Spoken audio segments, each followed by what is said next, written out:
Lisa again. I thought I'd do this little video since I'm making dinner.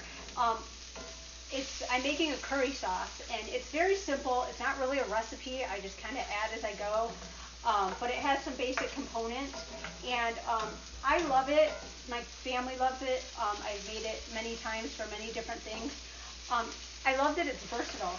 So you could make this and put it with vegetables. You could put it over cauliflower or over any kind of vegetable that you would like. You can use it with chicken. You could, brown some chicken and stick it in there and bake it, or put a lid on it and just even simmer it on the stove. Boneless, skinless, with the bone in, whatever you want. A lot of times I will have like lamb stew type meat, cut it into smaller pieces, and brown it a bit, and then make the curry sauce, and then put the lamb back in and let it simmer, or even put it in the oven and let it cook for a couple hours to get really tender, and serve it over like rice or whatever. You could use it with shrimp. You could really anything you could think of for a curry.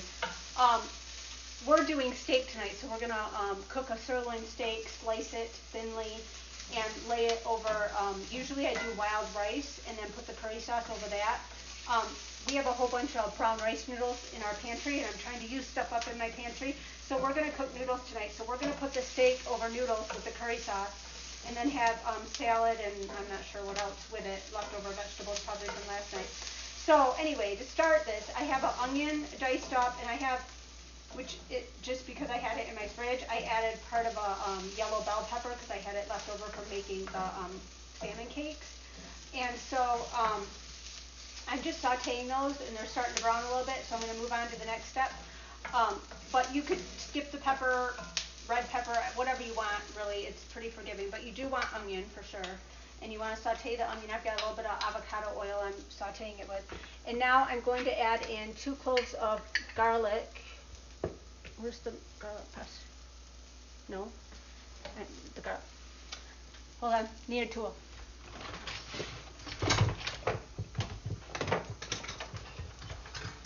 Okay.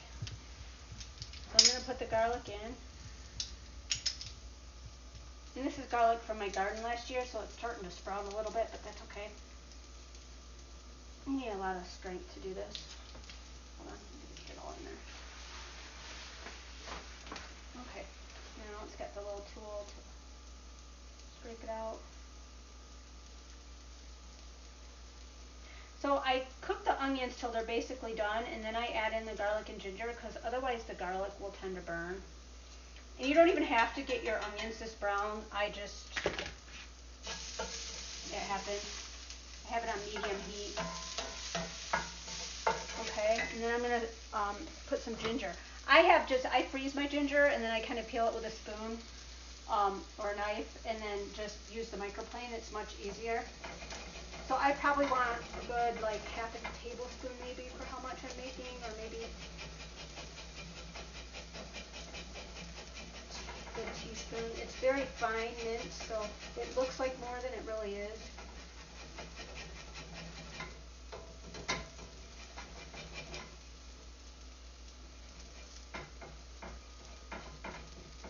Okay, that's probably good.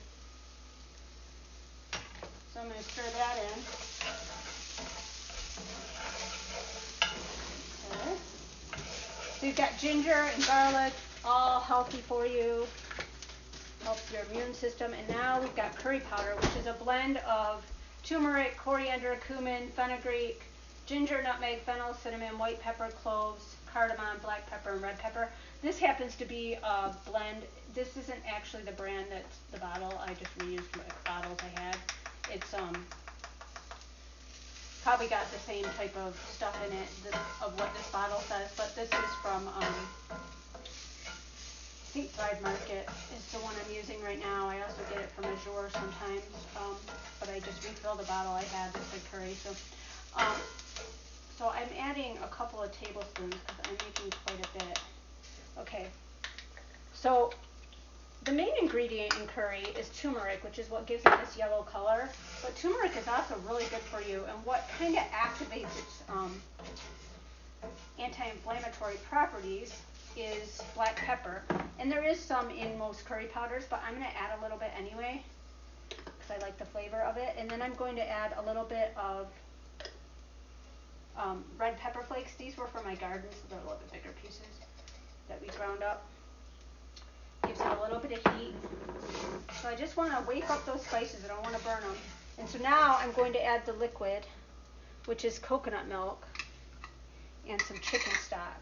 So I'm going to add the coconut milk in. I'm adding a whole can, but if you want to make less, you can, it's sort of a forgiving recipe. You just kind of do it till you think it's right. And then I want to cook this down a bit. I'm going to turn this down just a little bit because this pan's real hot. So I turned it down to medium low because I don't want it to simmer too hard. But I do want to simmer it. It's going to turn this lovely yellow color from the curry powder.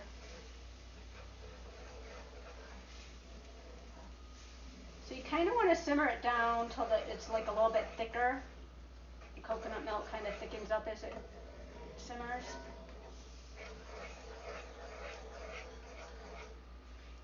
And so you've got the anti-inflammatory, antibacterial properties of pepper and onion and garlic and turmeric and some hot pepper that's good for you.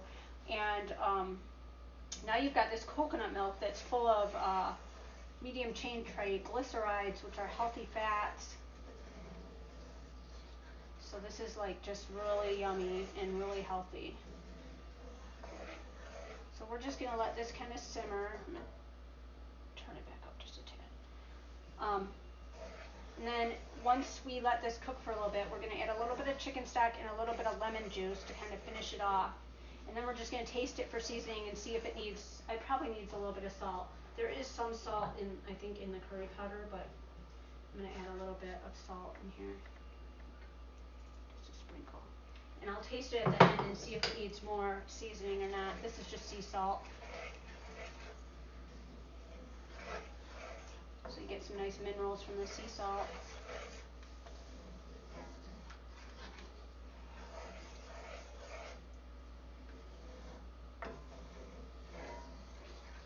Okay, so I'm just going to let this simmer, and then I'll come back and when it's cooked down a little bit and add the next step for you. Okay, so I'm letting this simmer. I'm going to add another can of coconut milk. Normally I wouldn't. I would just leave it like this, but my husband pointed out that I added a bit too much of the hot pepper flakes. He thought it would be too spicy for my youngest. So I tasted it, and it is pretty spicy, so I'm going to tone it down with another can of coconut milk. Fat helps cut the capsaicin, which is the spice, the oil that gives you the spice and peppers. So this fatty coconut milk will help cut that heat. So we're just going to get this all out. So, I mean, it's not a problem. It's just going to make more sauce, which is fine. We'll have leftovers. I can put them on some vegetables for tomorrow. Repurpose it.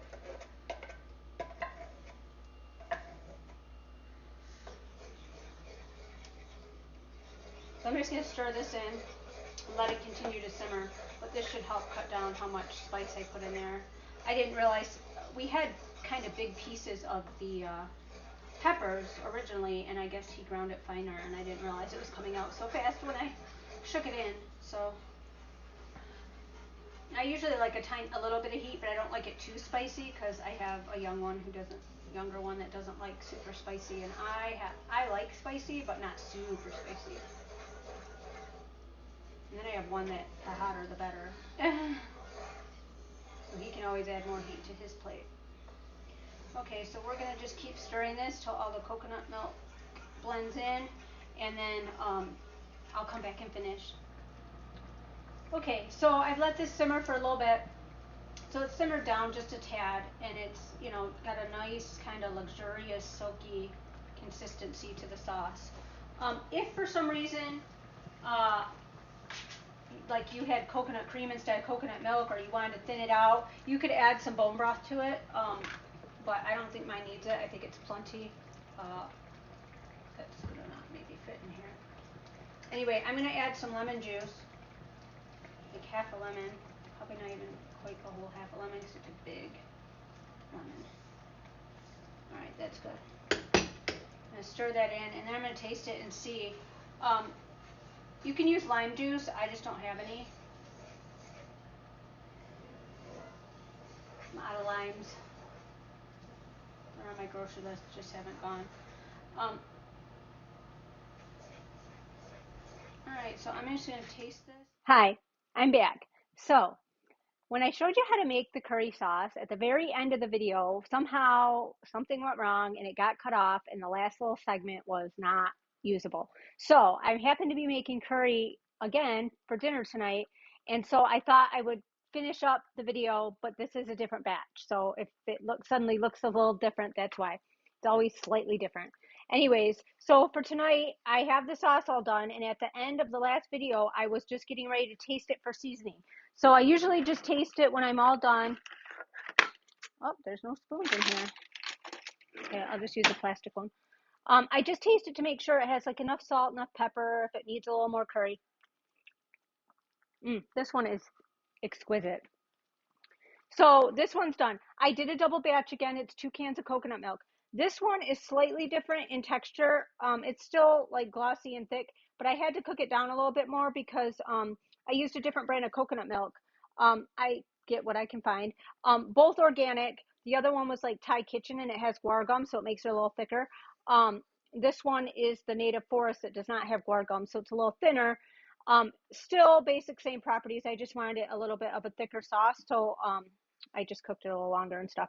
And if you really need it thickened, and it's not quite as thick as you want, you can add a little like cornstarch slurry or arrowroot slurry or even, something like that. So anyways, I have the sauce all done. This one has a little bit more dark specks. I don't know if you can see them. I'm on a different burner too, so it's a little farther away from the camera, but it's got some little dark specks. That's because tonight, last time I told you I was making the curry sauce and we were serving it over steak that we cooked. So we were having like noodles and then the steak and then the curry sauce over it, and it was delicious. This time I made the curry sauce and I browned some lamb up chunks before that, some stew meat cut up. And so since I browned it in this pan, it has a little bit of like darker little bits from browning the meat. So now that I figured since I'm doing something different tonight, I just show you. So that's kind of where I left the sauce last time. I tasted it. It was good. I did add a little bit more spices off camera last time since I had added the extra can of coconut milk because it was too spicy. This time I planned correctly and it's all perfect. So anyways, so that would be just your plain curry sauce that you could put over vegetables, put over chicken, put over steak, meat, whatever you wanted. Personally, I like just eating it. It's like addictive. It's so good.